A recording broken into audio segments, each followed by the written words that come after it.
You know how some people said that after seeing Psycho, they couldn't take a shower without locking the bathroom door? Well, I can never latch anything without thinking of poor Johnny Clay and his secondhand suitcase. Now, that ending is clearly a nod to the treasure of the Sierra Madre, one of several examples in the movie of Kubrick acknowledging films and filmmakers who'd inspired him. Now, one thing the director did not want was the expository voiceover provided by Art Gilmore, but United Artists insisted on it, fearing audiences would lose their bearings without a narrator explaining the backtracking flow of the action. Of course, this non-linear technique would become fairly common by 1992, when Quentin Tarantino used it to tell his fragmented heist story, Reservoir Dogs. On his first two features, Kubrick had done his own camera work. With this one being shot in Hollywood, he was obligated to hire a union DP, in this case, veteran cinematographer Lucien Ballard, who'd been shooting films since the early 30s. The blending of old-school craftsmanship and a more maverick approach to movie making was fraught with tension. Ballard resented being questioned by a young upstart, and pretty soon he stopped watching the dailies, feeling Kubrick's notions of composition and camera movement were embarrassing. And when it came to filming the big shootout, Kubrick wanted the camera to linger over the fallen bodies like gunsmoke drifting in the air. It required shooting the scene with a handheld camera, something the old pro found ridiculously amateurish. So Kubrick told Ballard to take a hike, and he handled the camera himself. Even at this early stage of his career, Kubrick was a perfectionist, insisting on precisely what he wanted and never settling for less. That's also why production was delayed for a couple of weeks. Kubrick wanted Marie Windsor, who was on location in Louisiana shooting Swamp Women. He'd settle for no one else, and I'm sure we all agree that Marie turned in her signature performance, even if she's a blonde. Windsor expected this to boost her career, which had declined along with the film noir movement by the mid-50s. And plenty of critics recognized Kubrick's film as a flash of exciting new energy, and just as many touted Marie for a Best Supporting Actress Oscar. But she didn't get the nomination she'd hoped for, largely because acrimony between Kubrick and United Artists killed any hope of the distributor campaigning on the film's behalf. One of the more distinctive bits of casting is the brawling distraction provided by Johnny's old pal, Maurice Obukhov, played with a virtually impenetrable dialect by Kola Kwariani. You have undoubtedly heard of the Siberian god-header who tried to discover the true nature of the sun.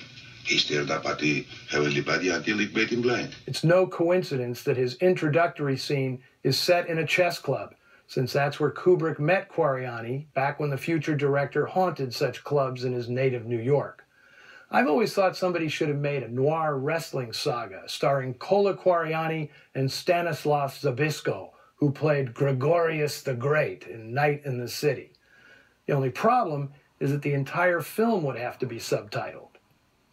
Now, the nod for strangest cast member, however, goes hands down to Timothy Carey.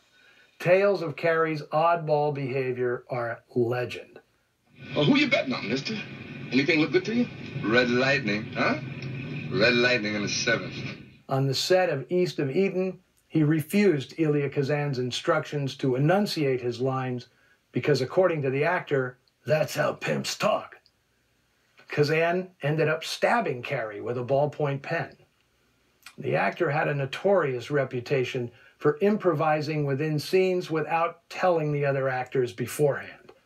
But he was unrivaled in the 1950s for playing characters who expressed their nuttiness in utterly unexpected ways. He brought a bizarre edginess to every role. The only downside was that there was no off position on his crazy switch. Like Lawrence Tierney, Tim Carey ended up being cast only by directors willing to play with fire to get that unique Carey cocktail on screen, an unhinged blend of scariness, vulnerability, and uncontrolled lunacy. Kubrick was willing. He cast Carey again, as one of the court-martialed soldiers in his World War I classic, Paths of Glory. Cary would later become an independent filmmaker himself, writing, directing, and starring in the world's greatest sinner, The Room of its era, an amateurish and almost incomprehensible movie that still managed to predict the coming of Charles Manson and the dark side of celebrity worship, with a soundtrack composed by a pre-Mothers of Invention Frank Zappa. Wrapping up, I want to mention the vital role producer James B. Harris played, not only in this film, but in all of Stanley Kubrick's early movies. They'd found each other in New York and became producing and directing partners, and Harris was essential to Kubrick's ascent as a major talent. After Kubrick zoomed to the A-list, taking over production of Spartacus from Anthony Mann, Harris would forge his own solo career, which has included directing such films as The Bedford Incident, Walking Tall, Cop, and Boiling Point. And he's still around at 90 years of age. And last time I saw him, he was still looking for good crime yarns to turn into movies. So, do you think The Killing is the best heist movie ever? How about sharing a list of your favorites over on the Noir Alley Facebook page or Twitter feed? I'll be weighing in with my picks momentarily.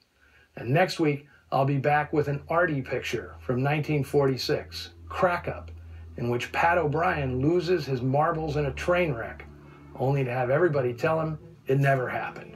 In other words, my typical Friday commute. We'll see you then.